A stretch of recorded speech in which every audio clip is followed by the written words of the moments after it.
Salve, salve, rapaziada! Sejam muito bem-vindos para mais um Papo de Tubarão, o nosso podcast semanal por aqui. E, senhoras e senhores, preparem aí o seu pacote de internet, porque, cara, o podcast de hoje tá pesadíssimo. Eu preciso dizer que é uma emoção muito grande ter esse cara aqui. Mas antes desse cara, eu vou apresentar quem sempre está aqui conosco. Estagiário, seja muito bem-vindo, meu parceiro. Tudo bem? Obrigado, Luquinhas. Obrigado, Luquinhas. Hoje também estou bastante emocionado aqui, né, com a presença do nosso convidado. E acho que vai correr um pouco de lágrima aqui, um pouquinho, né, durante a nossa conversa, mas vou tentar me conter. Legal, bacana. Senhoras e senhores, para quem nos segue, né, sempre no Instagram, no YouTube, certamente já ouviu ou leu eu falar sobre esse livro aqui, Crash, uma breve história da economia. E acreditem vocês ou não, eu preciso dizer antes disso, eu estou nervoso porque ele é diretor de redação da Super Interessante, diretor de redação da Você S.A. também. Ele é, sim, Alexandre Versinhasi, o autor de Crash, o meu livro preferido entre todos que eu li. Cara, Alexandre, você não tem noção como eu estou feliz de ter aqui. Muito obrigado, seja muito bem-vindo ao nosso Papo de Tubarão, meu amigo. Pô, meu, eu fico feliz de você falar isso, tá? Tipo, melhor coisa, né, que tem para um autor, né, é sentir isso, falar, putz, deu para fazer diferença, né, na vida de alguém e tal, pô, isso é emocionante pra caramba. Obrigado mesmo. Legal, bacana. Deixa eu te contar, assim, eu separei algumas coisas que eu quero conversar. A gente pode ir um pouquinho na linha do livro, não somente nisso. Você está livre para você falar o que quiser. Já ouvi você falar vários lugares, sempre tem um papo interessante. Mas deixa eu te contar um pouquinho, porque você sabe quando a gente decide empreender, né? A gente abriu essa empresa de cursos e certificações há algum tempo. Quando a gente decide empreender e dá certo, como foi infelizmente o nosso caso, você tem algumas recompensas. Você tem ganhos materiais e não materiais. Os ganhos materiais, eles são bem fáceis de serem, entre aspas, mostrados. Eu te mostro uma foto aqui, nossa, olha aqui que eu comprei com que deu certo. Os bens materiais são tangíveis, né? E tem os ganhos intangíveis de uma empresa dar certo. E eu preciso te dizer que um dia, quando eu contar uma história, talvez eu escreva o livro, né?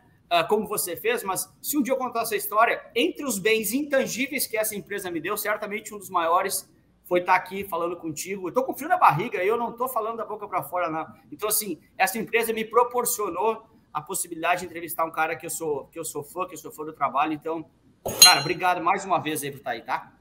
Valeu mesmo. Tamo junto. Então, olha só, estagiário, você também fica à vontade de fazer o que for de perguntas. Aliás, Alexandre, todo o meu time aqui, o estagiário leu, a galera toda leu o seu livro, porque eu presenteei alguns. Teve um da equipe que você conheceu ali antes, que ele falou assim, tô magoado contigo, Lucas, porque eu fui o que não ganhei o livro, né? Então, o cara tem que gastar dinheiro também, os caras estão ganhando dinheiro, os caras que vão gastar, né? Mas, cara, começamos, Alexandre. Aliás, antes disso, faltou alguma coisa na sua apresentação? Eu falei que você faz atualmente. Você quer somar mais alguma coisa aí? Não, meu trabalho no momento, né? Então eu sou diretor de redação da Super Interessante, que eu já era há algum tempo. Eu me tornei diretor de redação da Você S.A. também no momento em que a revista fez uma virada para ter uma cobertura maior de mercado financeiro, né? Então a própria revista ali tal, ela como se fosse, vamos dizer, como se fosse uma versão do livro do Crash ali tal, tipo envelopada, né, tal, nesse pacote de revista mensal e de site, tal, mais ou menos isso. Temos saudades da revista Flashback, Alexandre. Poxa, que legal você lembrar. Tá? É uma coisa que eu tenho um super carinho. A gente fazia junto com o Ivan Finotti, que é um jornalista de cultura muito bom.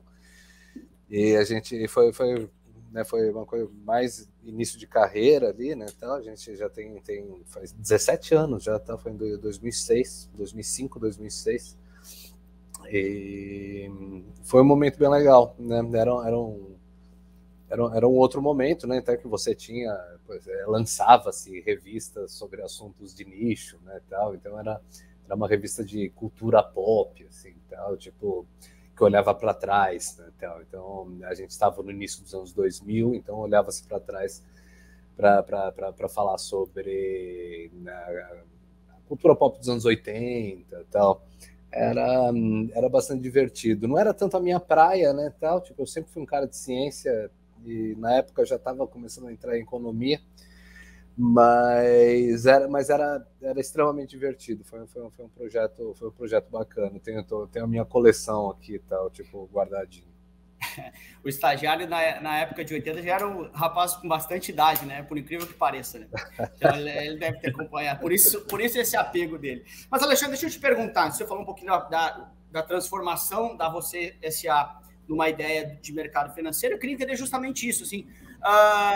Como ou por que ou em que momento o jornalista, Alexandre, que você é jornalista, né? Começa a falar de economia e começa principalmente, que eu acho que esse é o grande dom desse livro, né? Ou seu, que é traduzir economia. Eu estava mostrando para os guris ali que, pô, tem aqui, né, 100% do livro de jargões, porque eu acho que o mercado financeiro, às vezes, ele quer se mostrar um hiper mega inteligente e se distancia. Então, da onde que veio o jornalista Alexandre virar esse cara para falar sobre economia? Legal.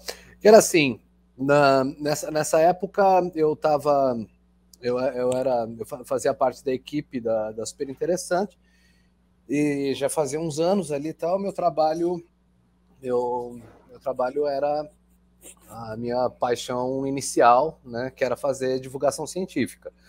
Aí na divulgação científica, então aí você tem que aprender conceitos bastante complexos ali com a intenção de traduzir eles. Né, de traduzir eles ali tal, de modo que qualquer pessoa que nunca tenha tido contato, né, tal, com ciência consiga entender numa primeira leitura. Com isso, você desenvolve muito ali, tá? Você desenvolve muito as fórmulas, você desenvolve você vai desenvolvendo uma quase que tradução, né? Exatamente. Você vai desenvolvendo uma habilidade de traduzir conceitos de uma maneira de você traduzir aquilo e tentar fazer com que aquilo seja, antes de ser informativo, ser divertido. Seja divertido primeiro e depois, no meio da diversão ali e tal, você vai entregando o conteúdo pesado. E sempre com o objetivo de entregar muito conteúdo, mas que aquilo que seja denso, mas que seja divertido, né, tal. É uma equação ali, né? Às vezes a gente é mais feliz fazendo isso, às vezes menos, mas é um treino, né? Tal, que você vai adquirindo na divulgação científica, mais do que em qualquer outra área do jornalismo, de longe. E aí, por volta de 2008, eu já estava, por uma questão pessoal, eu já tinha começado a gostar muito de economia. Mas eu não trabalhava com isso. E aí o que aconteceu? Aí em 2008, é que nem ali, tal, quando eu já estava gostando daquilo, eu trabalhava na Super Interessante, onde eu poderia colocar alguma coisa sobre economia, seria na Super Interessante, mas para que esse tipo de coisa aconteça, precisa rolar algum fato ali, algum fato muito grande, alguma coisa que volte a atenção das pessoas para o tema. Que nem ali, se o cara é especializado em guerra, gosta de guerra ali e tal, ele só vai poder realmente escrever sobre isso ali. Então você pega igual tá rolando agora. Então rolou a invasão da Rússia na Ucrânia e, poxa, então quem manja de guerra agora, pô, tá nada de braçada, né? Naquela época, em 2008, rolou a crise de 2008, né? Tá, a crise do subprime, né? Que levou à falência do Lehman Brothers, né? Tal, nos Estados Unidos, que levou a um congelamento ali, né? Tal, do mercado financeiro. E aquilo virou, né? Tal, o grande assunto por algum tempo. Aí foi aí que eu vi que eu falei, poxa, acho que então eu vou escrever sobre isso para a Super. Mas assim, não era só, eu vou escrever sobre isso, né, tal. Isso daí todo mundo já tinha feito, né, inclusive. Aí eu falei, não, vamos pegar e vamos fazer o seguinte, vou pegar, tem muita coisa aqui que dá para dá para perceber ali tal que não estão traduzindo direito para público leigo. É um texto mais chato que o outro ali tal, tipo, sabe, não fluía direito. Aí eu falei, bom, então vamos aproveitar, vou fazer por conta dessa habilidade ali, tá? Foi pegando na divulgação de ciência, aí pegar e falar, não, então como que a gente consegue fazer uma explicação didática disso daqui, que seja divertida, né? E para ser divertido não é só fazer piadinha no texto, você tem que trabalhar com a imaginação do leitor. Então você tem que. Então, uma coisa legal é você mostrar um pouco do contexto histórico das coisas, sabe? Você tentar pegar e mostrar. Poxa, estava rolando aquela crise ali e tal, aquela crise dos títulos imobiliários nos Estados Unidos. Então, poxa, vamos tentar ver alguma outra crise, né? Tal que alguma outra crise ali, tá? Alguma coisa que tenha alguma bolha que tenha estourado, né? Então peguei ali e seguindo essa linha, né? Tá? Claro. Como deixar a coisa legal. Aí nisso peguei e falei, bom, então acho que eu vou usar o exemplo das tulipas na Holanda, né? Que aí não precisa ser uma das primeiras bolhas ali, bolhas financeiras bem documentadas, tal. E vou tecer os paralelos, né? Os paralelos entre o que está acontecendo entre essa falência bancária de agora, né? Tal, não só a falência bancária, mas entre logo antes de estourar a bolha houve um enchimento de uma bolha, né? Tal. Então você teve uma pujança econômica muito forte ali, tal, logo no período exatamente anterior. E eu peguei e falei, poxa, então tem uma analogia legal aqui, que é pegar e colocar a Holanda do século XVII para explicar o mundo do século XXI naquele momento. E aí é isso. Então a gente foi pegando aquilo e fazendo o máximo de esforço para traduzir os conceitos, produzir uma matéria, né, tal, para explicando aquela crise na Super Interessante. Eu dei o nome de Crash para aquela matéria, e aí o que aconteceu? Eu vi que a repercussão ali daquela matéria, ela foi maior do que de tudo que eu tinha escrito antes. Tudo que eu tinha escrito sobre ciência antes, e coisas que me orgulhavam bastante, sabe? Pô, sim. Consegui explicar a relatividade aqui, consegui explicar aspectos bacanas da física quântica aqui. Mas, assim, quando foi uma coisa dedicada a explicar a economia, o retorno foi muito, muito grande. Assim, tal. Era uma época quase que pré-redes sociais, né? Tal. Não era igual hoje, né? Tal, que o retorno é tudo imediato. Mas eu via das pessoas vindo falar comigo mesmo, sabe? Chegando, ele falou, pô, que legal, li a tua matéria, foi ali que eu entendi. Naquele momento ali, tá, eu entendi que falei, poxa, acho que se eu parar de ficar, talvez seja, eu entendi que poderia ser uma boa ampliar esse trabalho, sabe? Claro. Ampliar esse trabalho ali tal para não só para explicar a crise de 2008, mas para a gente fazer uma coisa sobre a história da economia mesmo, para conseguir explicar conceitos da economia, né? Inflação, juros, lógico. Tal, e sempre com esse espírito, né, de traçar paralelos da história. Tal. E, então, foi isso, basicamente, né? Tal, esse foi o início. Legal. A partir daí nasce toda a história de transformar isso no livro, que vou repetir mais uma vez, galera, vocês têm que comprar Crash, uma breve história da economia.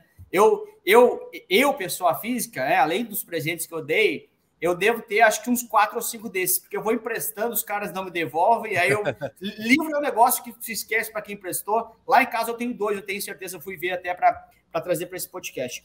Então, assim, cara, bacana, já entendi da onde que nasceu tudo isso.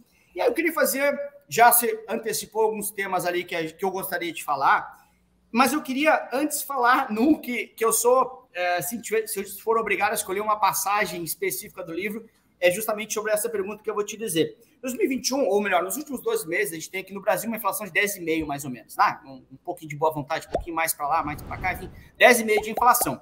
A gente sabe que você tem uma meta de inflação de até 5%, né? Limite superior de 5%, e o Banco Central está conseguindo entregar 10,5%, né? Pô, inflação, 10,5%, perda do poder da moeda e tal. Aí vem meu capítulo preferido e a minha pergunta para a gente conversar. A inflação, Alexandre, nasceu em Roma ou a inflação já existia mesmo antes de Roma? Então, a inflação, para a inflação existir, você precisa ter o que você chama, né, você precisa ter o que você chama de moeda fiduciária, né? Quer dizer, o dinheiro ele não pode ter valor intrínseco. Antes de Roma foi uma das primeiras experiências com alguma coisa que dá para chamar de moeda fiduciária, por causa do seguinte: antes o que você tinha basicamente fazendo o papel de dinheiro eram metais preciosos. Metais preciosos são escassos, né? Então, quando o dinheiro que você carrega na conta, né, na carteira, ele é metal precioso, não tem como ter inflação, simplesmente porque não tem como o governo fabricar ouro e prata e lançar na economia, né? A economia funciona com o governo imprimindo dinheiro, repassando para os bancos, imprimindo dinheiro do nada, repassando para os bancos, né, tal, para fazer a economia girar. Estados Unidos acabou de fazer isso, né? Desculpa te interromper. Estados Unidos fez bastante isso. Brasil. Para pegar bem recente, né? Vários momentos fez isso. 2008, por exemplo, tu acabou de falar, muito. Mas agora em Covid se imprimiu bastante dinheiro nos Estados Unidos. Não à toa, tá com inflação lá também, né? Não, exato. Então, tipo assim, você tem de todos os dólares produzidos na história da humanidade, 30%, um terço, foi produzido depois da pandemia. Então, eu não lembro o número exato aqui, tal, mas é alguma coisa. Eu acho que hoje circula mais ou menos 20 trilhões de dólares pelo mundo, sabe? E antes disso ali estava por volta de 12, sabe? Sim. Então acontece isso. E aí, por conta disso, né, os Estados Unidos está vivendo a maior inflação dos últimos 40 anos lá, né? Desde 1982, que eles não viviam uma inflação ali que agora está em 8% em 12 meses. É um negócio maluco, cara, né? Estados Unidos está com uma inflação no mesmo nível da do Brasil, assim, então eles não estão acostumados com isso. A última vez que eles tiveram isso, realmente, foi há 40 anos. E tinha durado pouco ali, sabe? Foi uma coisa que foi ali de 77, assim, tá? 78, até 82, 83, assim, uns 5 anos. O Brasil é diferente, né? O Brasil tem inflação de 2 dígitos ali, tá? Tipo, basicamente sempre.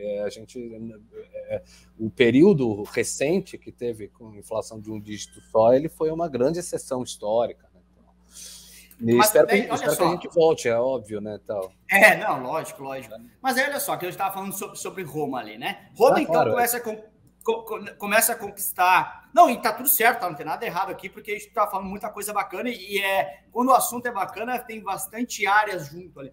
Mas Roma começa a conquistar muito outros territórios, e quando você conquista território, você tem que colocar sua moeda nesse território, né? Imagina que o Brasil vem aqui e começa a conquistar os seus vizinhos, né? Argentina, por exemplo, e vai querer colocar real lá. E Roma, mais ou menos, fazia isso com a sua moeda, só que começou a colocar demais. Foi mais ou menos assim?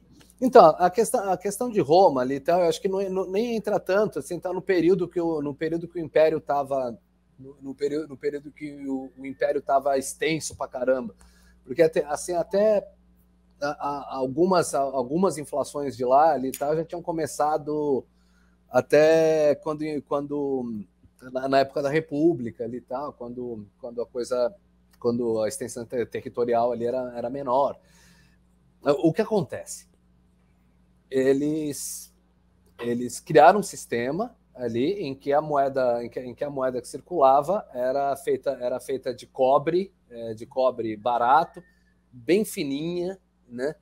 Na prática, o governo conseguia produzir qualquer quantidade dessa moeda.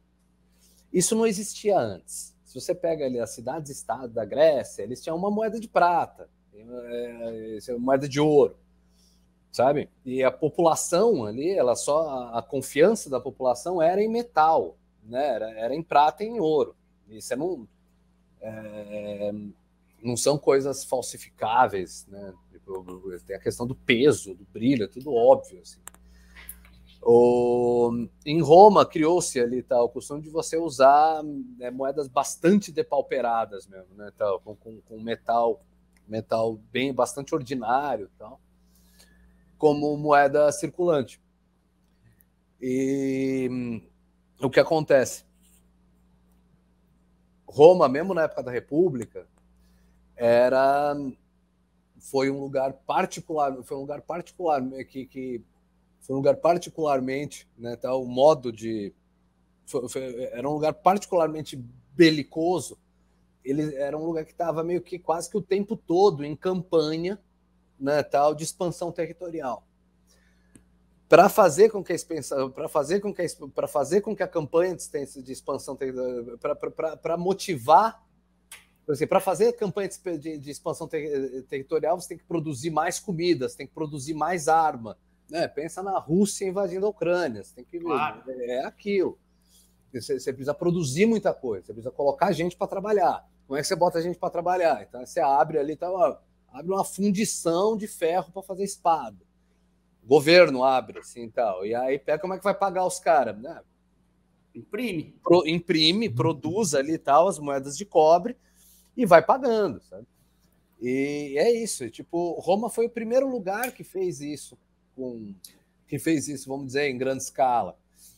E aí, logo, foi o primeiro lugar que experimentou inflação. Foi o primeiro lugar que experimentou ali, preços subirem 200%. Porque é mais ou menos assim, né? Vamos supor, atrás de você tem alguns livros. Se você é vendedor, vamos supor que você vende esses livros aí. E aí, quando eu chego para comprar os seus livros, você vende por 5 moedas. Você olha para o meu bolso, eu estou com 100 moedas. Você começa assim, quero me dar um pouco mais de moeda para cá. Então, você vai passar a vender por 15, 30 moedas, já que tem tanta moeda em circulação. É mais ou menos isso que aconteceu.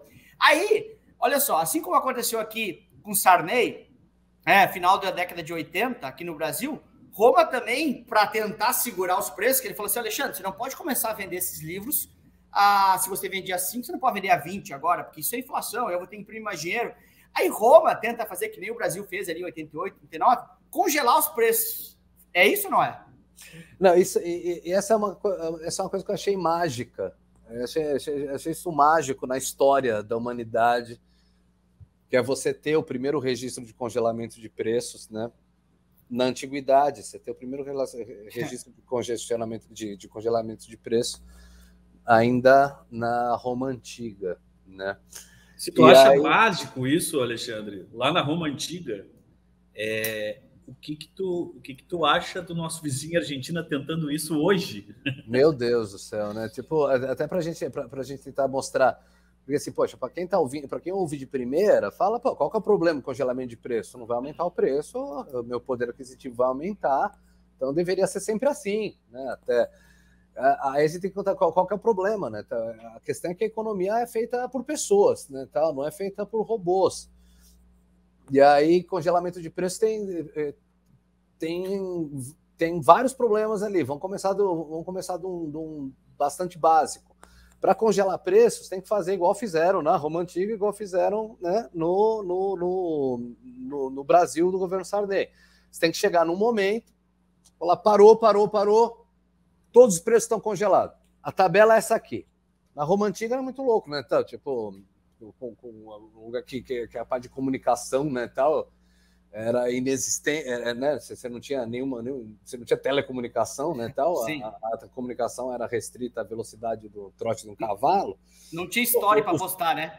Exato, né? Os caras montaram um esquema ali, tipo, de quase que de uma vez só você ter ali, tipo, no Império inteiro, que é da Turquia, você era um lugar que é da Turquia até as Ilhas Britânicas, sabe? Você pegar e falar, opa, tem essa tabela aqui. Os caras organizaram o negócio para chegar no momento e falar, não, tá aqui, dia tal, os preços são esses.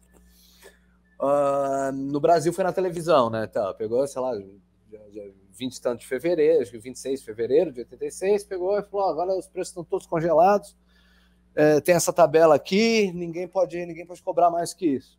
E todos são fiscais do Sarney. Exato, quem que vai fiscalizar isso? Aí eles fizeram aquele esquema, né? Então, que era tipo... Pegou e falou, não, a população vai ser o fiscal disso, então, tipo... Né, vocês vão ter que... Então, aí saía nos jornais, ali tal, saía nos jornais as tabelas, os preços, e quem cobrasse acima disso, a pessoa deveria chamar a polícia, né, tá? Falou, estão cobrando aqui, o palmito tá 28, na tabela tá 20, fecha o supermercado, tal. Fizeram, né? A população curtiu pra caramba. Mas aí qual que é o problema? Por exemplo, os carros estavam com preço congelado. Então você tinha um modelo de um carro lá X ali, tá, o preço era aquele. Só que assim, os preços das coisas não sobem em uníssono. Então vamos dizer ali, em algum momento o preço dos componentes do motor subiram muito mais do que outras coisas. E era uma inflação, era uma inflação pesada, né? Nessa época a gente já estava em 300%, coisa de 300% ao ano. Então as coisas subiam de preço muito rápido. Então, por exemplo, vamos dizer, se o motor ali tal tinha dobrado de preço e o carro iria ficar 30% mais caro por conta disso, para que o negócio fizesse sentido, só que ainda não tinham mudado o preço do carro no dia 26 de fevereiro, e ninguém é avisado com antecedência desse tipo de coisa, passa a não valer mais vender o carro, porque você já pagou mais caro naquele motor. O preço do carro tabelado, que você não pôde aumentar, ele já é abaixo do preço de custo do carro. Não vale a pena vender. Você tem que pegar aquele, joga no rio ali, tá? Que é melhor, né? Aí o que acontece? Você tem um bem ali, o que você vai fazer? O que as pessoas faziam? Elas tiravam o carro da concessionária, escondiam o carro num sítio, porque aí se chegasse alguém na concessionária, não ia estar um carro ali, não podia ter um carro lá para vender abaixo do preço de custo, né? O carro tem que ter uma etiqueta de preço. Ele não podia estar abaixo do preço de custo, mas se cobrasse acima da tabela, a pessoa iam fechar a concessionária, né? O cara ia ser preso, sei lá. A pessoa pegava o estoque ali e tal, escondia num sítio, chegava alguém para comprar um carro ali, não tem nada. Olha, tem, né? Tá, mas sabe como é que é, né? Tá duro para todo mundo, então a gente está cobrando um ágio aqui tal de 30% em cima do preço da tabela, que era, né, o valor pelo qual o negócio faz sentido, né? Então pegava e fazia isso. Então aí o mercado, isso não era só com carro, isso era com carne, por exemplo. Não valia a pena vender, para a maioria não valia a pena vender carne ao preço que tinha sido congelado. A pessoa já tinha pagado mais caro antes, não sei o quê. E o aluguel do ponto do açougue já tinha subido, mas aí não congelou direito. Aí o cara pega e para de vender carne no açougue, né? E aí o que acontece? As prateleiras vão esvaziando, porque as pessoas não existe mais interesse em vender no mercado formal. Começa-se a vender no mercado paralelo, no mercado informal. No mercado paralelo, aí você, quando tudo vira um mercado paralelo, a economia se estrepa completamente. Porque aí você fala, bom, já estou vendendo por fora, por que eu vou recolher imposto? Eu vou recolher 1000% de imposto aqui, tá? As coisas que a gente adora, né? Não recolhe. Beleza? Então é isso, a arrecadação vai caindo. Você converte a população você marginaliza a população. Você torna o comércio uma atividade marginal. E no momento que você faz isso, não existe mais uma economia. Vamos colocar, então, por que o que deu certo, né, bom, para colocar o paralelo ali. Em Roma fizeram a mesma coisa. Você não tem o registro que você tem, é que aquilo durou pouquíssimo tempo, porque era simplesmente incontrolável. não existia ali, tá, vamos dizer, um sistema prisional, não existia um sistema legal de multas ali e tal. Existia pena de morte. Era pena de morte. Você vendeu o negócio mais caro, você morria, iam soldados lá e te matavam. Aí tem que matar todo mundo em Roma, né? E aí, mesmo assim, o negócio não durou. Quer dizer, mesmo ali tal, que você pega, né, até nessas correntes políticas ali tal, que pregam que se você exagerar na violência todo mundo obedece, não obedece, nem com ali pena, tipo, nem com pena de morte ali tal, para vender o pão, aquele preço ali tal. O pessoal fazia a mesma coisa que veio fazer aqui. A mesma coisa que aconteceria no Brasil 2000 anos depois. Vendia-se no mercado paralelo. Falava, não, eu não vou cobrar 4 denários aqui tá, na ânfora de vinho, porque eu posso vender isso a 6. E eu topo ali o risco de pena de morte, cara. As pessoas topam. O que a gente tem de registro é que isso durou pouquíssimo tempo. E que a parte da inflação continuava acontecendo. No Brasil, idem, né? No Brasil ali tal, tipo, depois que degringolou esse processo, a inflação continuou aumentando, né?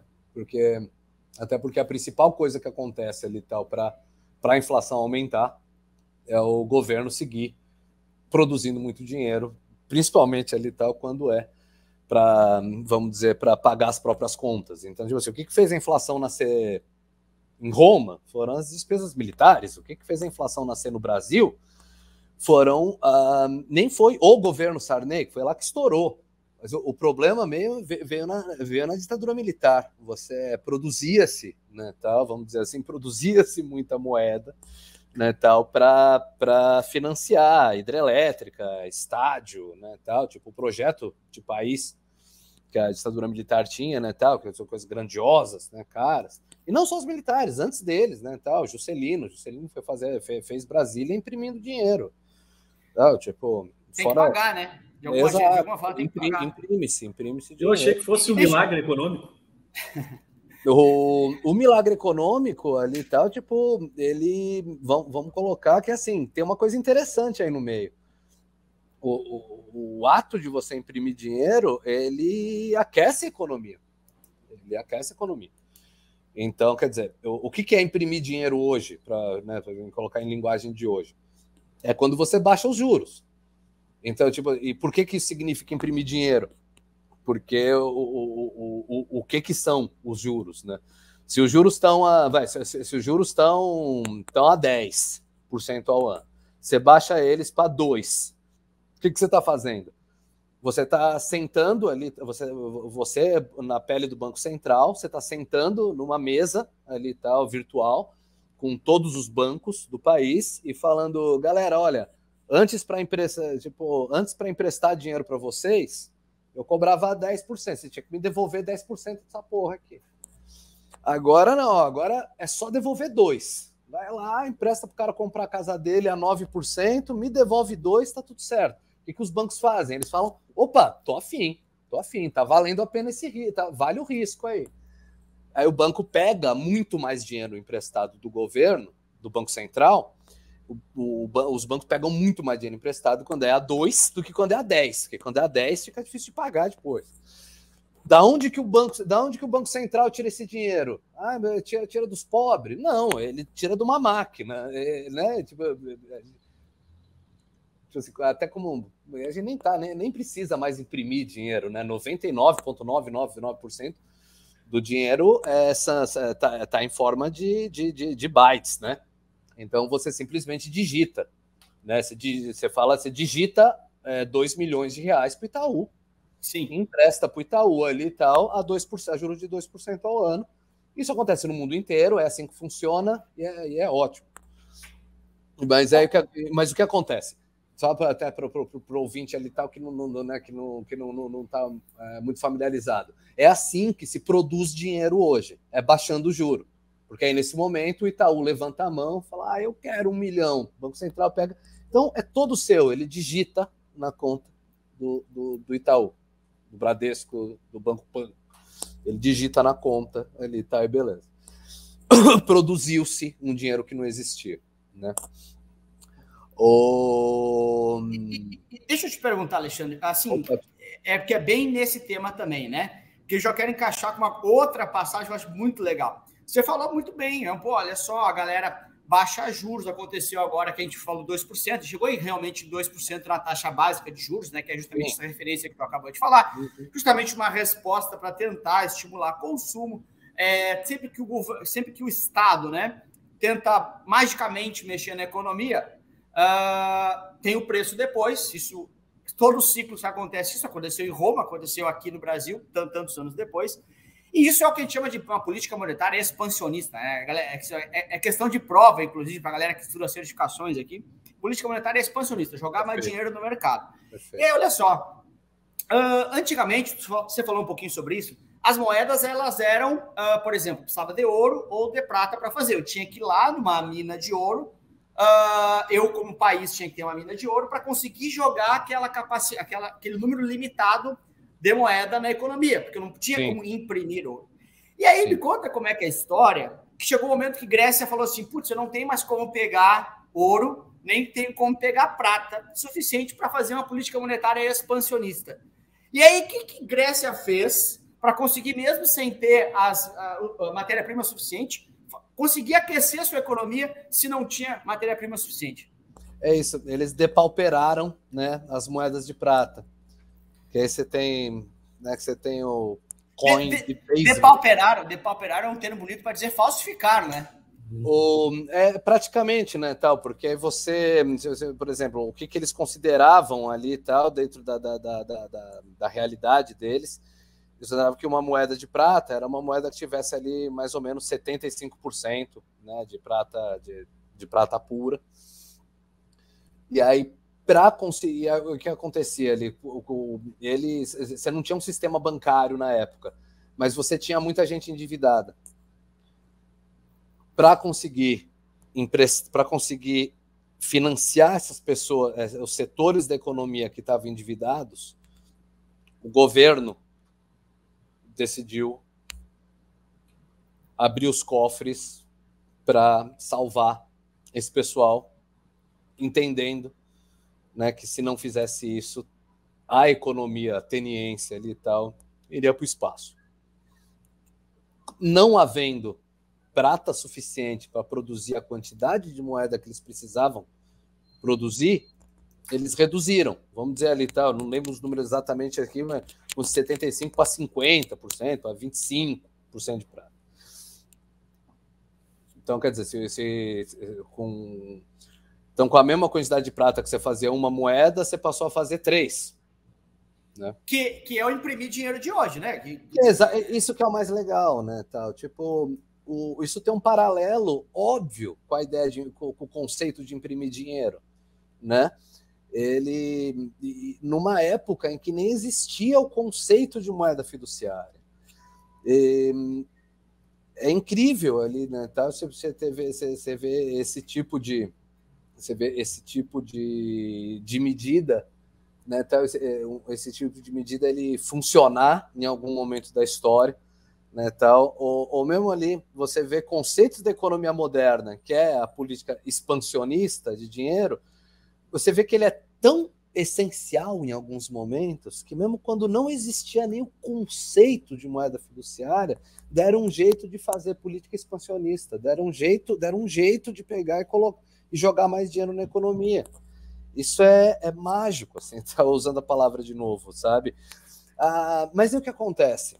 Quando desculpa te interromper, quando a gente fala assim, né, fiduciário, parece um termo meio chato, meio muito longe, mas fiduciário basicamente é algo em que se confia, né? Quando você pega uma nota de R$5, se diz que a moeda fiduciária é porque você olha para aquele papel ou de 50 e você confia que vale 50. É mais ou menos isso, né?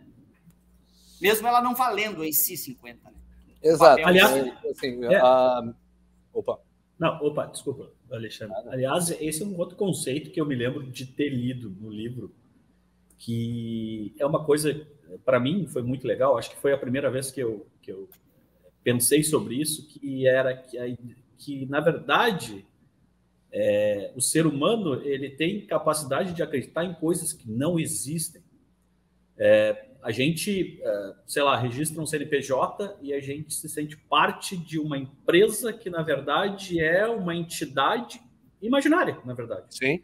E com o dinheiro é a mesma coisa. O dinheiro acaba sendo uma ideia, né? Perfeito, cara, perfeito. O dinheiro, ele é uma ideia, o dinheiro, ele é uma gamificação, né? Sem querer, né, tal, mexer sem querer mexer com os valores de ninguém, mas é aquilo, é o mesmo motivo pelo qual existem as religiões, né, tal. Então, cada religião ali tal tem seu arcabouço ali tal de crenças, né, tal. Se as distâncias geográficas são grandes o bastante, você tem deuses diferentes, entidades diferentes ali, né, tal, que as pessoas acreditam, tal. E aquilo é extremamente real ali, né, tal, para as pessoas que estão vivendo aquilo, né? Aquilo é real. E mesmo para quem é agnóstico nessa área, eu acho que até surpreende, né, tal, quando você lembra alguém ali tal de que o dinheiro é exatamente isso, né, tal. O dinheiro é um jogo de fé, né? Um jogo de fé ali que você tem um símbolo, né? Você tem um desenho, vamos pensar só no dinheiro impresso ali e tal, que é mais fácil de visualizar, né? Você tem um desenho ali e tal na sua carteira, em que você dá esse desenho para outra pessoa ali e tal. Você confia que essa outra pessoa ali e tal vai aceitar aquilo para te dar comida em troca, né? Te dar roupas em troca, te dar moradia, né? Em troca. E conforme o dinheiro vai virtualizando, como já virtualizou completamente, né, a coisa fica mais engraçada ainda, né? Então, na hora de fazer um Pix ali, né, então você está digitando códigos você está simplesmente tirando um número da sua conta, colocando na conta de outra pessoa, né, tal, e aquilo funciona. Pelo fato disso funcionar universalmente, e hoje mais universalmente do que nunca, né, tal, que você consegue fazer com os câmbios todos entre as moedas, tal. Isso fica parecendo uma coisa da natureza. Então, assim, uma criança que nasce, e meu marido, independentemente da geração, mesmo uma criança que nasceu na época do dinheiro de papel, mas uma criança que nasce agora na época do Pix ali e tal, essa criança vai achar que o dinheiro ela é uma coisa tão da natureza quanto o oxigênio, sabe? Quanto a água. Você precisa sair da Matrix para lembrar que ele não é parte da natureza, ele é uma criação. Ele é uma criação humana, ele é uma criação da imaginação, ele é um game. Ele é um game, né? É um game no qual você está inserido ali e tal, e aí você trabalha X horas, essas horas ali e tal, você ganha como recompensa ali e tal, tipo uns numerinhos. Aí quando você vai gastar esses numerinhos ali e tal, tipo lá em Botsuana, a pessoa lá de Botsuana, ela tá pegando as horas que você trabalhou e dando em troca as horas de trabalho dela. Cara, se fosse para combinar esse jogo, não ia dar certo, sabe? Assim, só deu certo porque ninguém combinou. E é louco, né, cara? Tipo assim, por que existe esse jogo? Né? Entrando um pouco mais longe aqui, tal, indo para a parte ali mais filosófica. Por que existe esse jogo? Porque tudo isso começou com metal precioso. Qual que é a graça de metal precioso? Todas as culturas humanas, independentemente do lugar onde elas se desenvolveram, todas as culturas que desenvolveram ali tal algum nível de civilização, quer dizer, com comércio em grande escala, seja os astecas, sejam os chineses, sejam os europeus ali e tal, todo mundo ali tal que desenvolveu comércio de grande escala, né, e trabalho remunerado, grandes edificações que exigem, todos esses lugares começaram a usar metal precioso como moeda. Em todos esses lugares, os metais preciosos, não era que assim, tipo, no Chile era cobre, na Austrália era zinco. Não, é relativamente universal ali, tal, prata e ouro, né? E era completamente universal, seguindo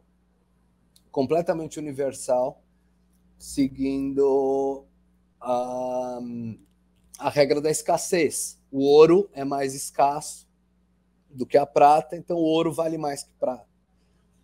Aí, pô, o que os caras faziam, né? Você pegava, época de grandes navegações, né? O cara saía da Europa com uma cacetada de ouro dentro do navio para levar para a Índia, para pessoas que ele não conhecia, né? Para lugares ali e tal que não conhecia, mas sabia que aquela quantidade de ouro, que ouro vale em qualquer lugar. Então chegava lá, trocava aquele ouro por pimenta do reino, noz moscada ali e tal, enchia o barco de pimenta do reino, noz moscada, voltava para a Europa e revendia na Europa por um valor estupidamente maior do que a quantidade de ouro que ele levou para lá. Mas qual que é a graça? Acontecia exatamente o que está acontecendo, o que acontece hoje. Se você pega, você vai lá, tá? Você vai viajar lá para Nova Zelândia, né? Então você leva seus numerinhos para lá, tá? O pessoal da Nova Zelândia confia que aqueles numerinhos ali valem dinheiro. Isso só existe porque lá atrás existiam os metais preciosos ali tal, eles eram moeda universal, né?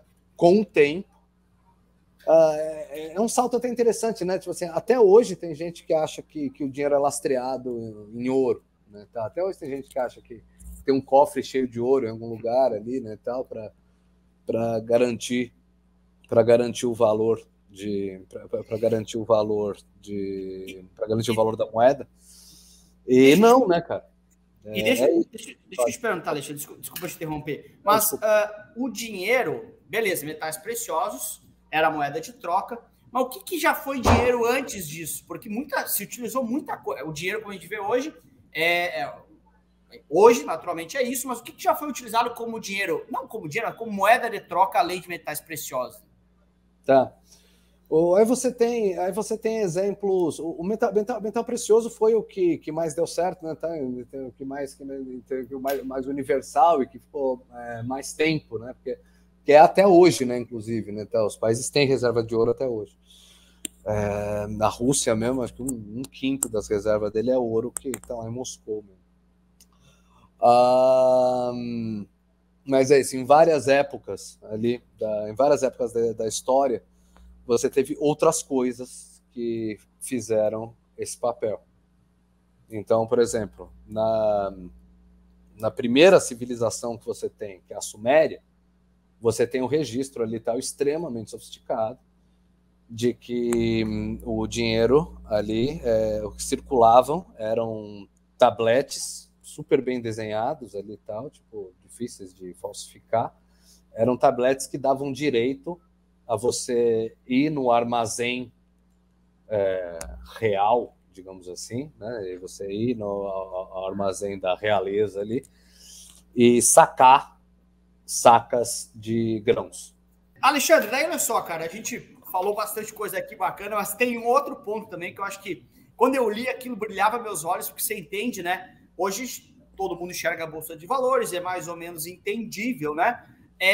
Mas como é que nasceu isso de oferta pública? A gente pensa o seguinte, uma empresa decide fazer uma oferta pública, vender um pedaço dessa empresa para novos sócios, captar grana para construir mais filiais, por exemplo. Mas como é que isso iniciou lá na época de Cabral? O Cabral já fazia, ou o time do Cabral fazia oferta pública para as grandes expedições, é isso ou não é? Isso é muito legal, porque assim, o Cabral, por exemplo, que foi né, a expedição mais portentosa ali, tal, até então, ela se financiou igual as outras estavam se financiando, como? Com dinheiro que a gente aprende na escola, né, tal, o dinheiro da coroa. Mais importante que o dinheiro da coroa era o dinheiro dos banqueiros italianos. Os banqueiros italianos tinham inventado o conceito de banco, né? De instituições gigantescas ali tal que ganham muito dinheiro emprestando muito dinheiro para pessoas e para governos. banqueiros italianos ali tal, que tinham um excedente ali tal, de capital monstruoso, eles tinham grana para investir nesse tipo de coisa que na época era quase exploração espacial, né? Você pega ali as expedições ali tal para as Índias, tudo, velho, era uma coisa meio SpaceX, sabe? Tipo, era... Bom, descobriram uma porca de um continente, aqui onde a gente está sentado agora, né? Descobriram não, né? Porque tem aquela história toda. Mas vamos dizer ali, tal, tipo, tomaram conhecimento ali tal de todo um continente que acabou sendo invadido e colonizado depois. Mas não se sabia, né? Os mapas mundiais não traziam esses continentes. Então, tipo, eles acharam o negócio. Eram basicamente expedições espaciais. E essas expedições espaciais custavam caro para dedéu e você pegava essa grana com um banqueiro italiano e com as coroas superpoderosas. O que aconteceu um negócio muito legal ali, tal, que de um país chamado Holanda, né, tal, que era a primeira república que existia na Europa desde a Roma Antiga. Quer dizer, era um lugar ali tal de pensamento super liberal, né, tal, tipo, pensamento liberal no sentido ali tal de que não era uma monarquia, era uma república, era um negócio ali tal muito mais, né, social, digamos. O que aconteceu? Esse pessoal começou lá na Holanda, que tinha uma puta tradição, né, de navegação, mas era uma navegação ali de cabotinagem, né? Era uma coisa mais de pesca, assim, então. Esses caras começou-se a difundir o conhecimento, né, tal, sobre como construir grandes, boas embarcações, uma tecnologia que nasceu em Portugal, né? Mas de como construir embarcações boas o suficientes ali, tá? Embarcações transcontinentais, vamos chamar assim, para não chamar de caravela. Você teve a tecnologia para isso e começou a circular também os mapas. Que aí você tem essa ideia de caminho das Índias, esse meme existe na cultura ocidental, porque era exatamente isso, eram mapas que mostravam o caminho para você ir comprar especiarias lá tal direto na fonte, que eram mercadorias extremamente valiosas, que elas chegavam por terra, né, tal. Era mercadoria de luxo, que chegava por terra e que chegava a um preço exorbitante na Europa, e os ricos europeus compravam loucamente.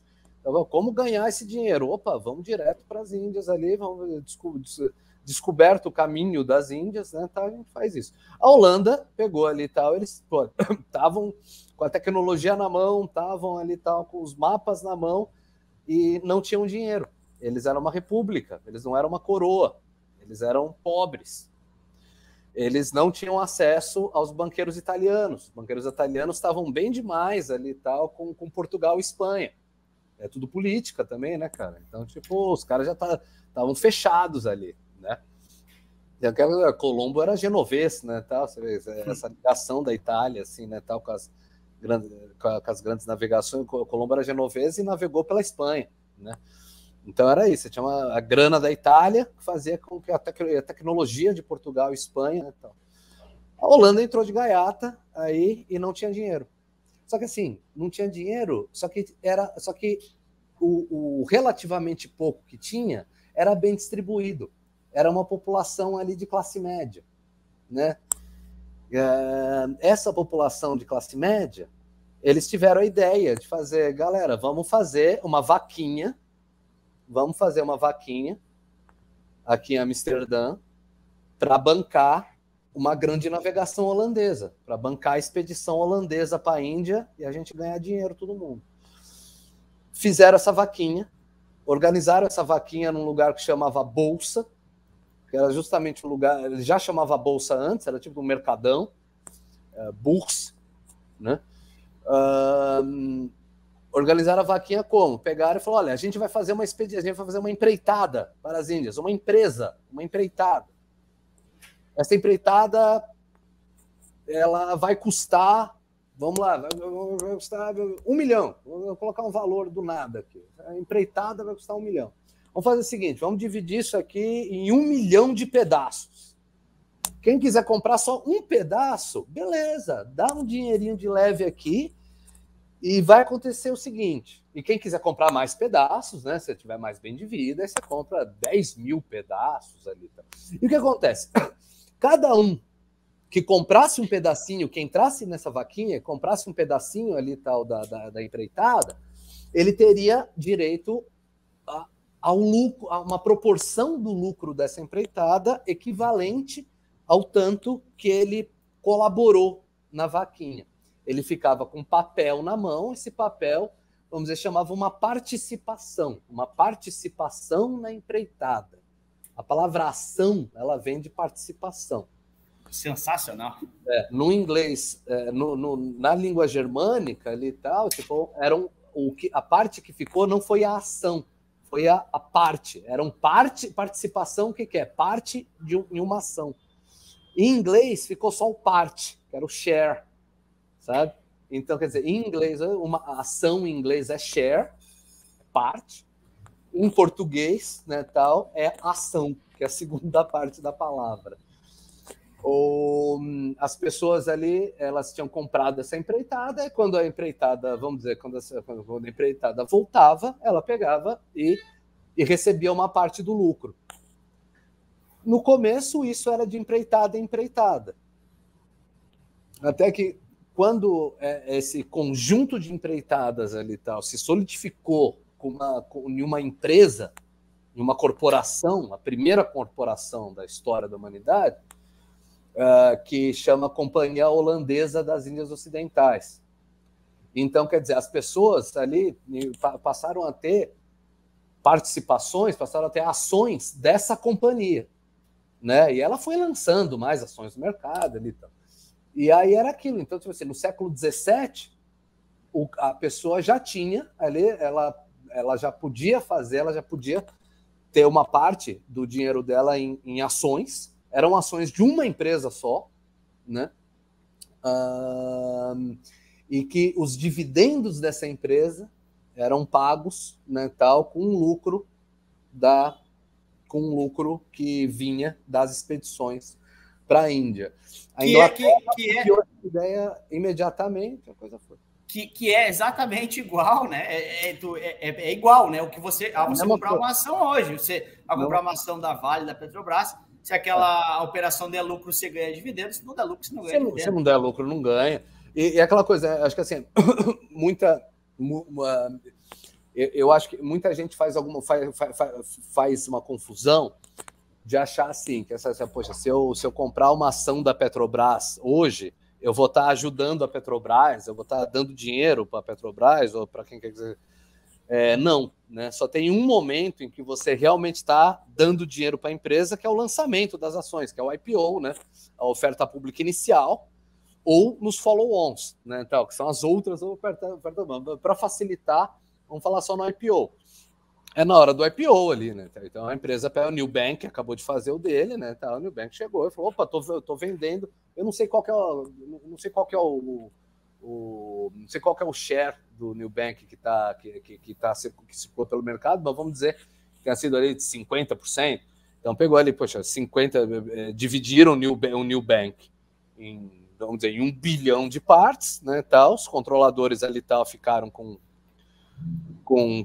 alguns milhões ali, né, tal, dessas partes, e vendeu-se no mercado, vamos dizer, tal, tipo, metade dessas partes.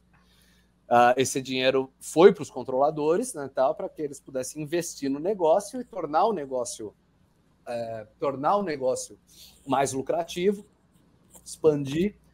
E aí, para que quem deu essa ajuda, quem entrou nessa, vamos chamar, o IPO do Nubank, né, tal, foi, como qualquer outro IPO, uma grande vaquinha, um grande catarse, com a diferença ali que, em vez de ganhar um brinde, né, tal, no final, você passa a ter o direito, para o resto da sua vida, de ganhar uma parcela dos lucros que aquela empresa distribuir quando ela achar por bem fazer. Alexandre, uma curiosidade que eu tenho é que, só voltando um pouquinho ali do status de Cristóvão Colombo, tinha Cabral, que é, digamos assim, vamos ficar nesses dois que eram os mais famosos, que eram os caras que lideravam aí e faziam as grandes navegações. Duas perguntas. Primeiro, qual era o salário de Cristóvão Colombo? E segundo, ele era CLT ou PJ? Esse estagiário, ele é sensacional, né, cara?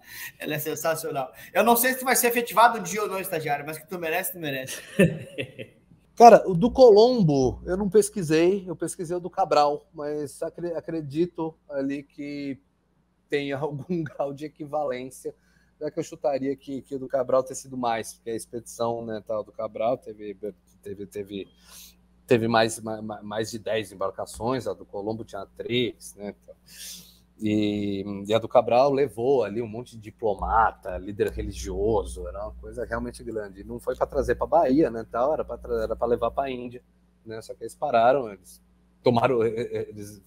descobriram o Brasil, entre aspas, ali, né, tal, no meio do caminho, já sabia que existia terra aqui nesse pedaço, né, tal, eles aproveitaram e descobriram Madagascar também, tal, curiosidade, a mesma expedição.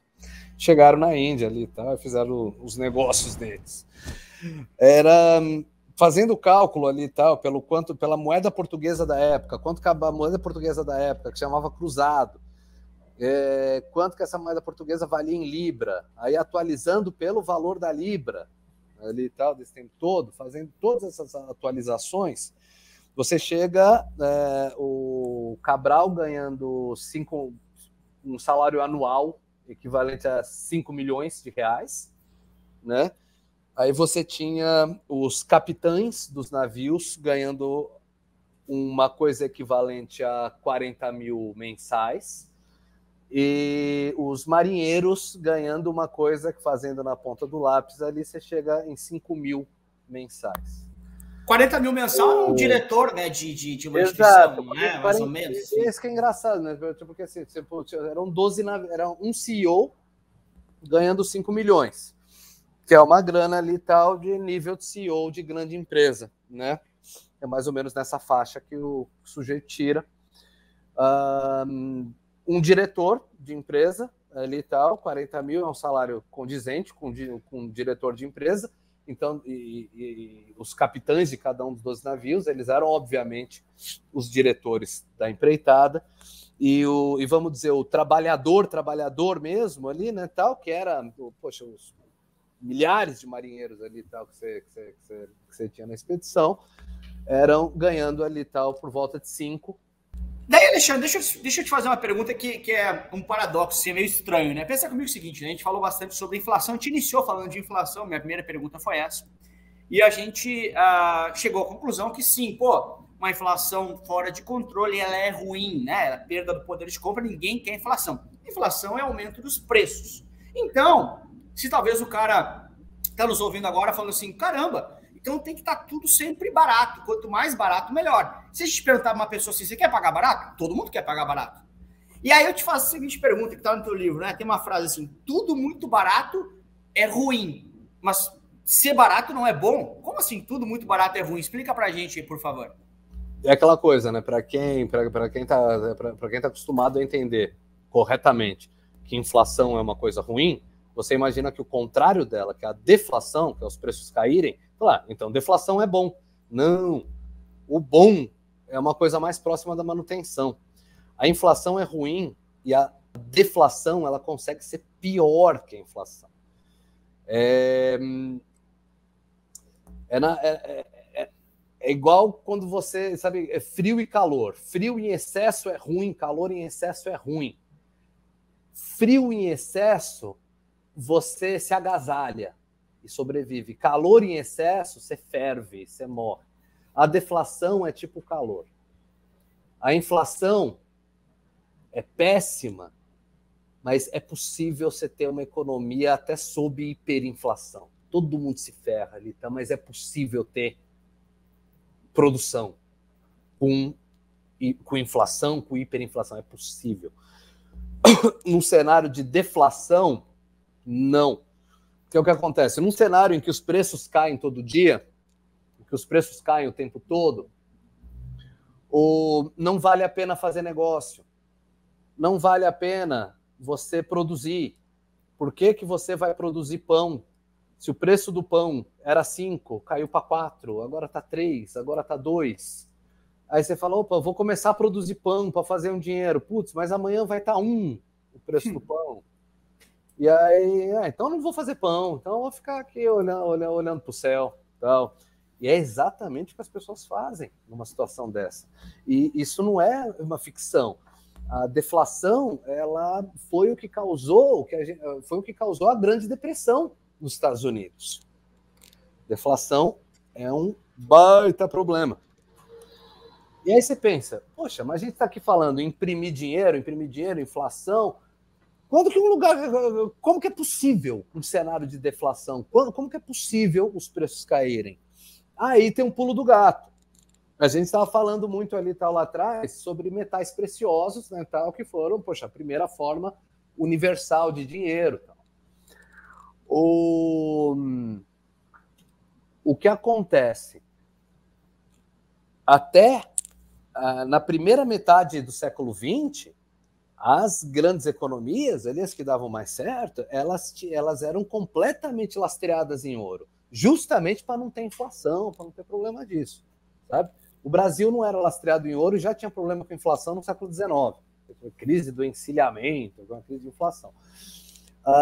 O mundo desenvolvido, o mundo industrializado, não tinha problema com inflação, justamente ali tal que eles tinham aprendido a lição, vamos dizer, praticamente ali tal da Roma Antiga, e reinstituíram o ouro, coisa que a Roma Antiga acabou fazendo lá atrás também ali tal, que restituiu, vamos dizer ali, o ouro como a única moeda que valia. Então, o que acontece? Ali, em 1929, né, nas portas da Grande Depressão, você tinha dólar, você tinha as notas de dólar, você tinha tudo. Só que o dólar era lastreado em ouro. Então você precisava ter, para cada dólar impresso, você precisava ter X gramas de ouro, né, guardadas num cofre. Então, se o governo vai imprimir uma nota nova, uma nota, digamos assim, para emprestar para um banco e colocar para circular na economia, do jeito que a gente estava falando antes, o que acontece? O próprio governo, ia precisar arrumar ouro, né, para colocar no cofre, para dizer, opa, essa notinha pode sair porque acabou de entrar esse ourinho aqui. Beleza. Quando veio o crash de 29, ali, você teve uma baita queda no que o mercado chama de liquidez. Muito banco faliu. Com essas falências de banco, passou-se a não ter dinheiro para emprestar. Então, e aí o que acontecia? Aí o comércio ia falindo. Né? O padeiro que tinha uma dívida ali com o fornecedor de farinha, o cara não pagava essa dívida, né, tal, porque ele já não conseguia crédito no banco, porque banco não havia mais, o banco tinha falido, porque tinha feito apostas erradas na bolsa. Que é a crise de 29, né? Que foi um absurdo de uma festa de apostas ruins assim, então, na bolsa. Então. Muito banco faliu nessa, e quando o banco fale, aí ferra tudo, porque você não tem para quem pedir dinheiro emprestado. Numa realidade dessa, o governo, via Banco Central, vira o bichinho lá tal que empresta dinheiro, que foi exatamente o que aconteceu agora em 2020. Né, tal, que todo mundo ficou morrendo de medo da pandemia, o Banco Central, o Fed, no Brasil existiu também, mas o Fed foi muito mais. O Fed estava dando dinheiro para empresas. Né? O Fed pegava e dava dinheiro. Eu tinha um CNPJ aqui, o Fed me dava um dinheiro, falando, tá aqui, para você pagar teus funcionários, é teu, não precisa se preocupar em pagar. E é isso, ele produziu dinheiro para fazer isso. Naquela época, o governo americano pegou e falou, não vamos produzir dinheiro, não vamos...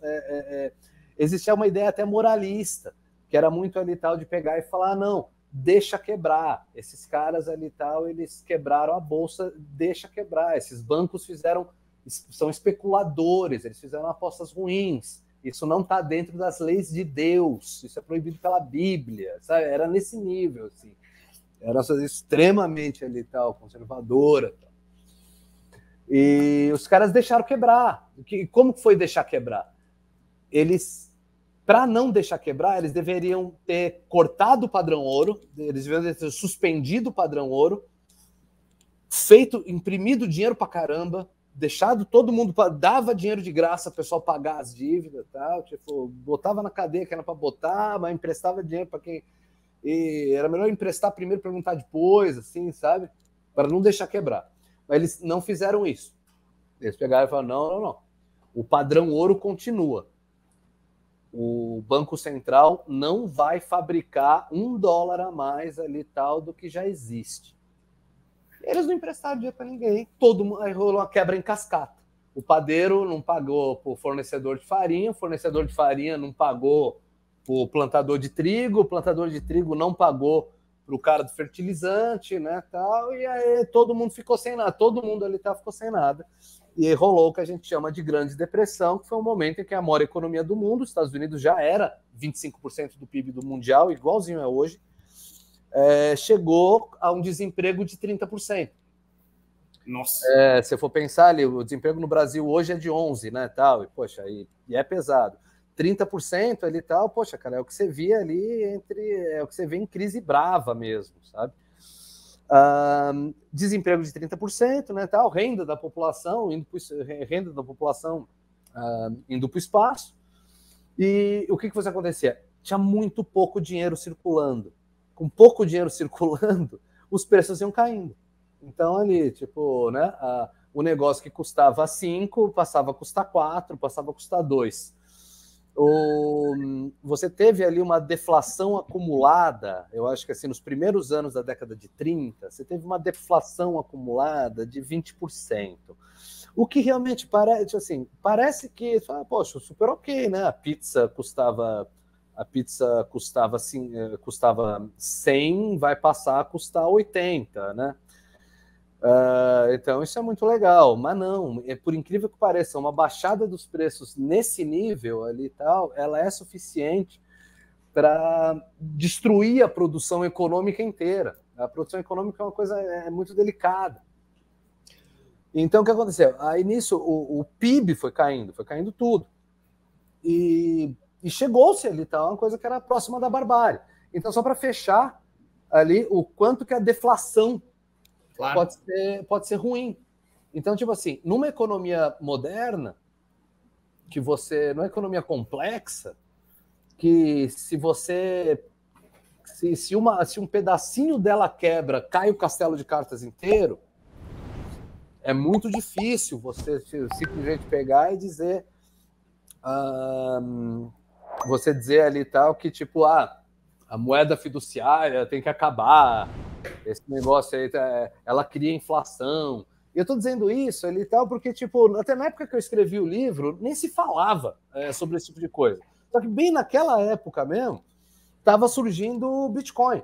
E a proposta do Bitcoin é justamente emular o ouro, né? Emular o ouro no sentido de ser... Bitcoin é uma coisa escassa. Só vão haver 21 milhões de Bitcoins em circulação. Do mesmo jeito que ouro também é uma coisa escassa. Você não pode imprimir ouro, você não pode imprimir Bitcoin. Pode falar. Deixa eu só, assim, só para fechar, porque você estava falando de deflação e inflação, porque daí eu já tenho uma pergunta justamente sobre cripto para você, que vai ser a minha última aqui, tá? Mas só para a gente fechar, olha só, a gente explicou justamente o tamanho do dano que pode ter economicamente um cenário de deflação, de queda nos preços, quebradeira geral, né? E aí a gente entende, né, Alexandre, porque isso às vezes é um pouco estranho, né?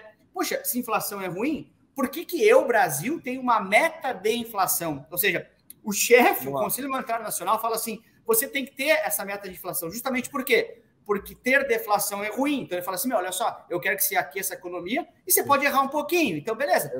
Erra um pouquinho a mão aí, até 5%, cenário de 2022 agora, até 5% eu aceito. É por isso que existe a meta de inflação, porque senão você eventualmente pode ter um cenário de deflação que é até pior. Aí, olha só, para mim, não sei se o estagiário tem alguma última pergunta, mas para mim a última aqui, você entrou um pouquinho ali falando justamente de Bitcoin, e aí eu queria fazer uma pergunta ampla, assim, né? As criptomoedas, né? Não somente Bitcoin, né? Mas criptomoedas. Se vê vários casos na televisão hoje que usa criptomoedas junto com crime financeiro de pirâmide. Necessariamente uma coisa é pirâmide, a criptomoeda é pirâmide ou não? O que é a sua opinião sobre isso? Então, tem várias leituras possíveis, né? Tipo, eu acho que assim, aquele esquema grotesco de pirâmide, que é um sujeito que amealha dinheiro de incautos, né?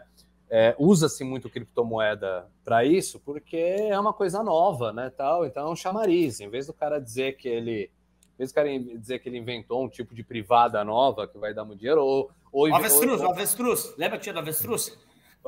Exato, avestruz, até a história mais antigamente lá, boi gordo, tal, ou fazendas reunidas boi gordo, tal, Telexpri, assim, em vez de dizer ali, né, tal, que você tem ou produtos de limpeza mágicos, né, tal, que limpam tudo, né, tal, em vez de você pegar e arvorar isso, assim, tal, em produtos convencionais, você usa a cripto, né, que é uma coisa misteriosa, né, tal, tipo, que a maioria das pessoas sabe muito pouco sobre, e o que elas ouvem falar é de que o negócio valoriza.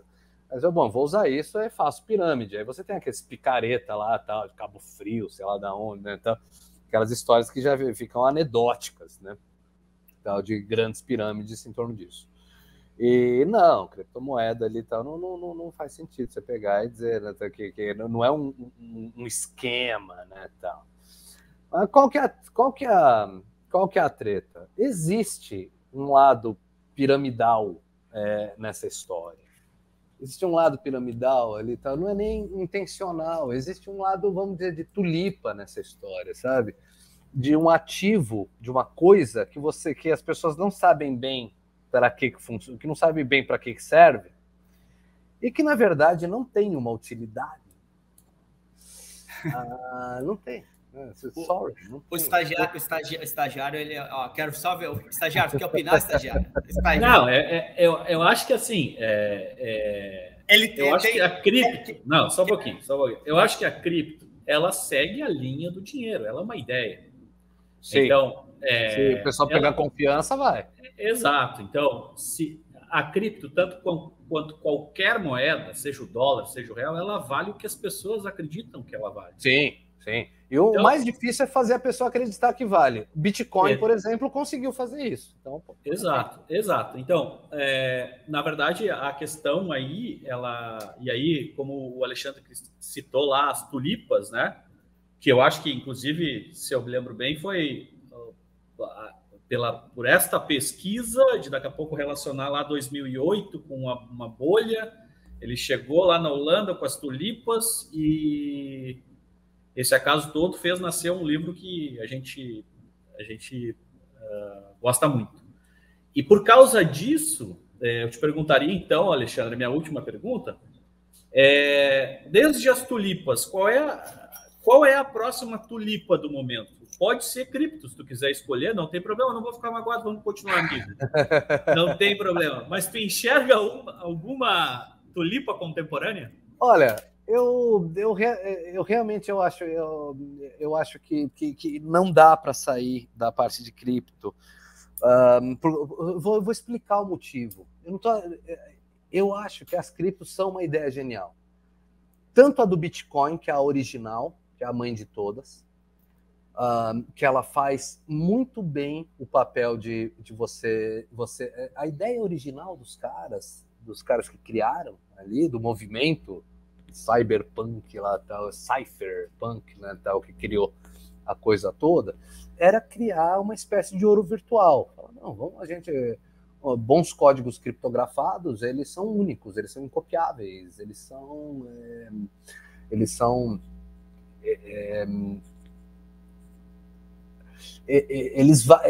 como se eles fossem uma coisa da vida real, eles são sólidos, tal.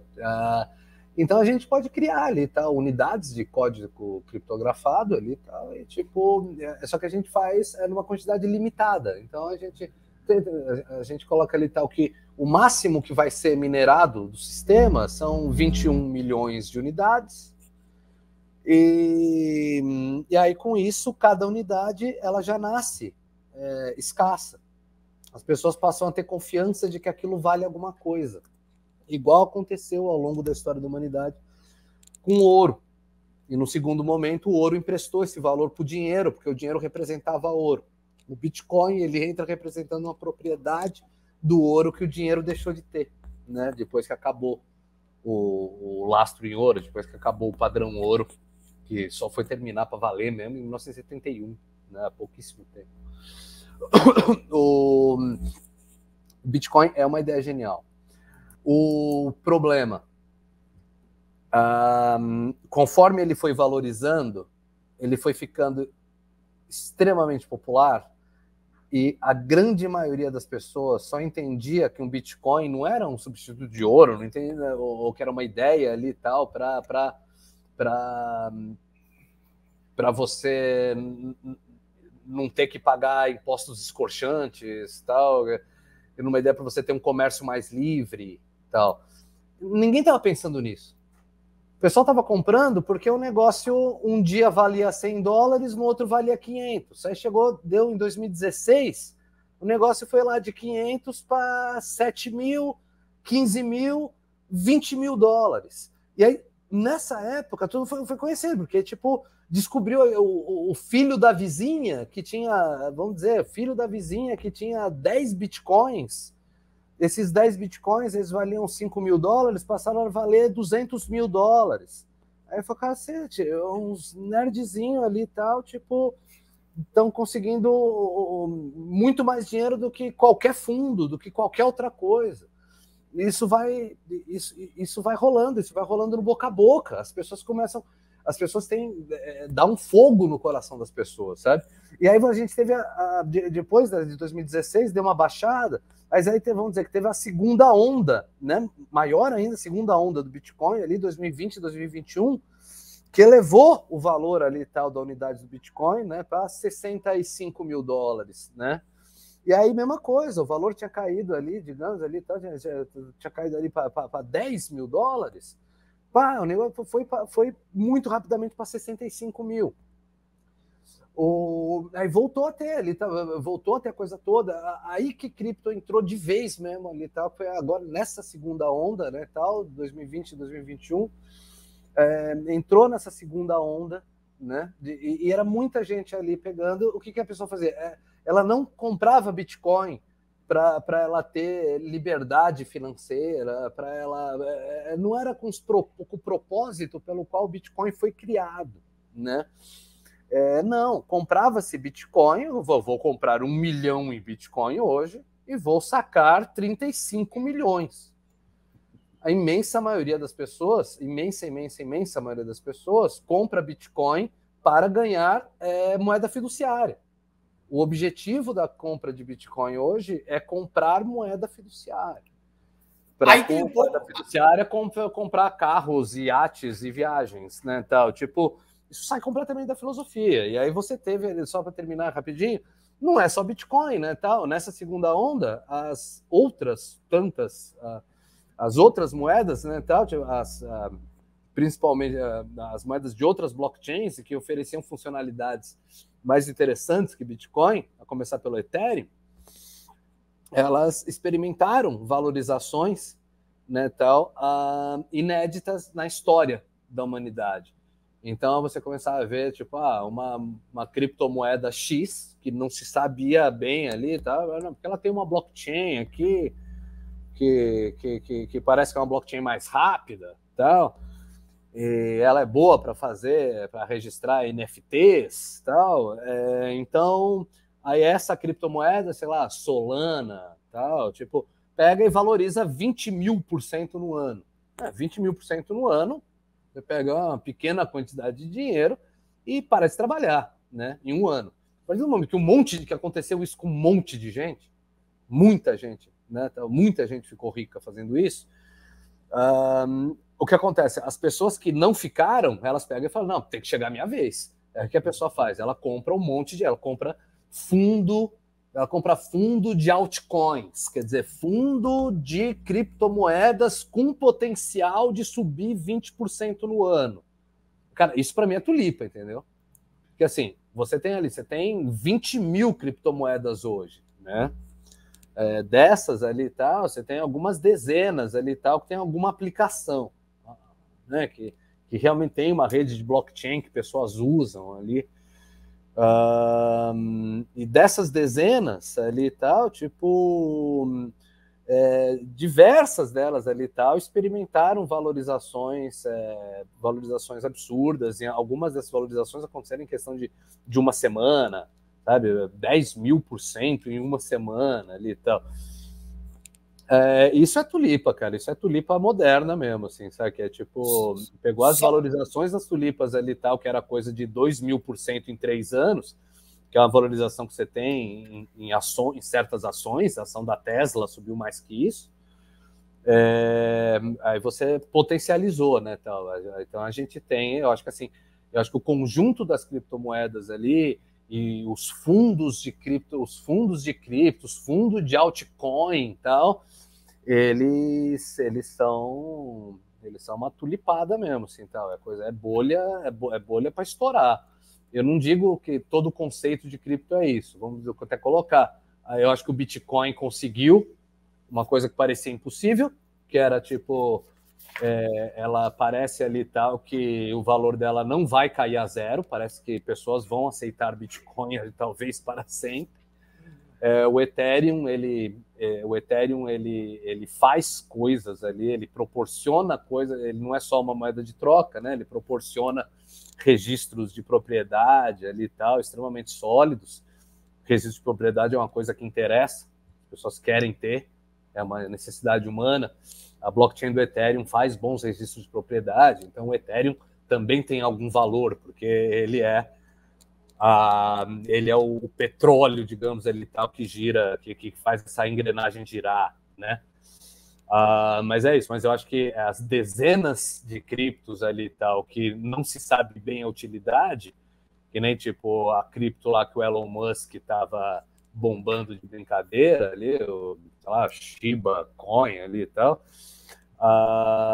aquilo são piadas ali e tal, e que aí gente ficou rica com piada, e aí complica mesmo, sabe? Isso. Só para esclarecer um pouquinho, né? A gente falou bastante em tulipa, né? Quando fala em tulipa, é porque a primeira grande bolha conhecida no mundo é justamente conhecida como bolha das tulipas, né? Onde flores, né? Ou botões de tulipa valiam muito dinheiro, né? Muito dinheiro mesmo. Exato, porque você chegou num ponto ali e tal que certos botões, certos bulbos de tulipa valiam o preço de uma casa. E aí falava, meu Deus, como isso pode acontecer? Uma coisa que você compra lá na frente do cemitério ali e tal, por centavos, valeu o preço de uma casa. Era uma bolha especulativa. E por que aconteceu essa bolha especulativa? Então, porque as pessoas estavam comprando tulipa para revender mais tarde. E por que tinha quem comprasse? Porque tinha quem pensasse e falasse, não, eu vou comprar esse negócio porque o valor está subindo. Então, deixa eu comprar aqui, aí eu vou vender, eu vou achar outra pessoa. E eu achava outra pessoa falando, opa, eu vou comprar agora, porque meu vizinho ficou rico com tulipa, agora é minha vez de ficar rico com tulipa. Aí nessa hora o cara tá dando o valor de uma casa numa tulipa, esperando que um dia ele tenha o valor de uma mansão, né? É um pouco do que acontece no mundo cripto, né? Você pega ali, pô, o Ethereum tem utilidade. Ele vale $4.000 a unidade? Pô, não sei. Será que o preço justo é $4? Talvez. Ethereum não é nem escasso, né? Não é igual Bitcoin que é escasso. Ethereum você produz quando você quiser, né? Então, tipo assim, faz sentido custar $4.000? Talvez não. Esse é o ponto, quando a gente fala, isso é tulipa, a gente está se referindo a essa passagem histórica aí do mundo. A impressão que eu tinha lá no início se confirmou, cara, que conversa bacana. Lembrar que a gente se baseou mais ou menos, né? A gente falou muito mais que isso nesse seu livro chamado Crash, Uma Breve História da Economia, livro que eu sou fã, dei para eu dei para alguns amigos esse livro aqui. Eu sei que no Brasil não se ganha muito dinheiro com livro, mas alguma coisinha pingou aí na sua conta, porque o que eu comprei de livro, meu amigo. Mas cara, que legal, viu? Eu queria mesmo te agradecer pelo seu tempo, agradecer pela simplicidade, né, pelo acesso, dizer que eu fiquei muito feliz por você ter aceitado, muito feliz pelo nosso papo. Tenho certeza que a galera gostou muito dessa nossa conversa. Então, oficialmente, aí, muito obrigado pelo seu tempo. E eu aprendi demais, nesse podcast, ainda mais do que eu já tinha aprendido. Eu acho que eu li o livro umas 3 vezes. Então, muito obrigado pelo seu tempo, por tudo aí, tá bom, meu amigo? Cara, muito obrigado, meu. Gostei muito da conversa. Vocês são super legais mesmo. Boa sorte, né? Tal, boa sorte no podcast ali e tal. Sucesso para a empresa de vocês. Vamos que muito vamos. Obrigado. Estagiário, a gente conversa. Quer deixar seu recado final, estagiário? Deixa eu fazer dar uma tietada no Alexandre. Alexandre, a gente seguido aqui conversa sobre algumas coisas. A gente basicamente é uma empresa de educação e às vezes a gente se questiona por que numa sala de aula de uma educação tradicional de 50 alunos eles têm que talvez aprender química e talvez vai nascer lá um engenheiro químico. Uhum. Só que desses 50 caras, uma coisa é certa, aí eles vão lidar com dinheiro, né? Todos vão lidar. Todos vão. E talvez o dinheiro não está lá como uma disciplina, como um tópico, porque a economia ela possa ter uma pompa de ser um pouco chata, né? Assim, um assunto chato de lidar. E eu acho que o seu livro, ele subiu um degrau para aproximar para as pessoas que a economia pode ser legal, pode ser bacana, que a história contada pode ser muito interessante e que pode ser muito útil na vida das pessoas. Então, mais uma vez aqui, já te disse fora do ar, eu sou muito teu fã e queria agradecer demais aí a acessibilidade, o acesso à tua pessoa, a simplicidade que tu és e tal. E tô quase chorando aqui. Cara, é isso. Acho que a coisa mais legal de ouvir, né, de longe é esse tipo de coisa, né? Ver ali e falar, poxa, um trabalho que você fez ali e tal, que você poxa, conseguiu inspirar até pensamentos tão bonitos assim, né? Tal, pegar e falar, poxa, esse tipo de coisa poderia ajudar a melhorar né, a reformar a educação no futuro, quem sabe a gente no futuro ali e tal, de pequenas em pequenas iniciativas, a gente não tem um futuro ali tal, em que as pessoas vão aprender economia para valer mesmo, ensino fundamental, assim, tal, tipo, o mundo melhoraria muito. seria bom para todos nós. Com certeza. Rapaziada, assim, eu confesso que nem eu falei lá no início, né, Alexandre? Cara, essa empresa nos deu uma empresa dá coisas materiais, seu trabalho dá coisas materiais, mas esse nosso trabalho deu algo não material, que é ter acesso a essa conversa com você, que para mim, certamente é uma das grandes conquistas que essa empresa me deu, então obrigado pelo seu tempo. Quero lembrar para a galera que está nos ouvindo no Spotify, ou Deezer, outras plataformas de áudio, que esse podcast filmado, ele está disponível no nosso canal lá do YouTube, Professor Lucas Silva, tá bom? Quero lembrar também, galera, compre esse livro aqui, ó, Crash, do Alexandre. É uma verdadeira aula sobre economia de um jeito muito fácil, muito tranquilo. Fala, inclusive, sobre Homer Simpson lá no meio, não lembro qual capítulo. Então, realmente, o livro que eu cito muito, mudou minha vida, me colocou em outro patamar sobre conversar de economia. Galera, muito obrigado. Até o próximo podcast. Alexandre, estagiário, beijo para vocês. Até a próxima. Tchau. Obrigado, hein? Tchau.